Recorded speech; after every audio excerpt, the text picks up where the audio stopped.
আমি যাচ্ছিলাম রাস্তা দিয়ে, কিন্তু দেখলাম যে কিছু ফায়ার সার্ভিসের লোক প্রশিক্ষণ দিচ্ছে বাসায় যদি সিলিন্ডারে আগুন লাগে সে আগুনকে কিভাবে নিয়ন্ত্রণ করবেন, কিভাবে নেভানো যাবে, সে তার প্রশিক্ষণ দিচ্ছে সাধারণ কিছু মানুষকে।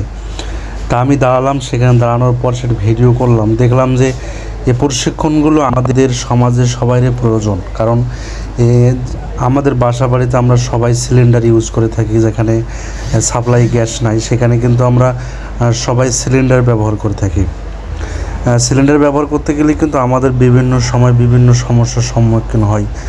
অনেক সময় দেখা যায় যে আগুন বের হয়ে যায়, হঠাৎ করে আগুন বের হয়ে যায়। সে আগুনগুলো নিয়ন্ত্রণ করার জন্য আমরা কিন্তু আমরা সে নেভাতে পারি না। কিন্তু আগুন নেভাতে গেলে আপনাকে সবাইকে সতর্ক হতে হবে এবং জানতে হবে কিভাবে সে আগুন নেভাতে হবে। তবে এইভাবে যদি আপনারা, তাই এনারা যে প্রশিক্ষণ দিচ্ছে, প্রশিক্ষণটা সত্যিই খুব উপকারী।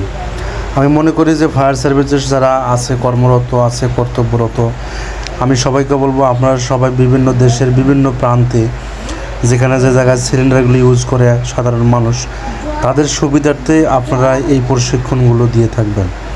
কারণ এই প্রশিক্ষণগুলো খুব জরুরি এবং প্রশিক্ষণগুলো দিলে সাধারণ মানুষের জন্য খুবই খুবই উপকারী।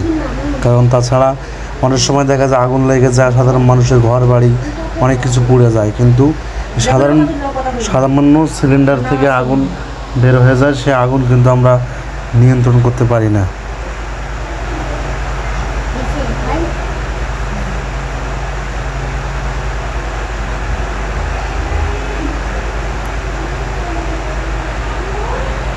এই প্রশিক্ষণ দেওয়াটা দেখে ভালোই লাগলো। এরকম প্রশিক্ষণ যদি সব জায়গায় দেয় তাহলে কিন্তু এই ঘর বাড়ি পুড়ে যাওয়া, সিলিন্ডার থেকে আগুন বিস্ফোরণ হওয়ার পরে যে মানুষের ক্ষয়ক্ষতিগুলো হয় সেগুলো থেকে অনেকটা পরিত্রাণ পাওয়া যাবে।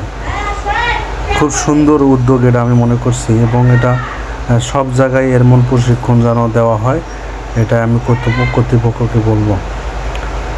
তো দেখলাম ভিডিওটা, আপনারাও দেখুন কিভাবে প্রশিক্ষণ দিতে হয় এবং কিভাবে আগুন নেভাতে হয়, এবং কয়েকটা টিপস দিছে, আমার ভালোই লাগলো, আপনারাও দেখুন।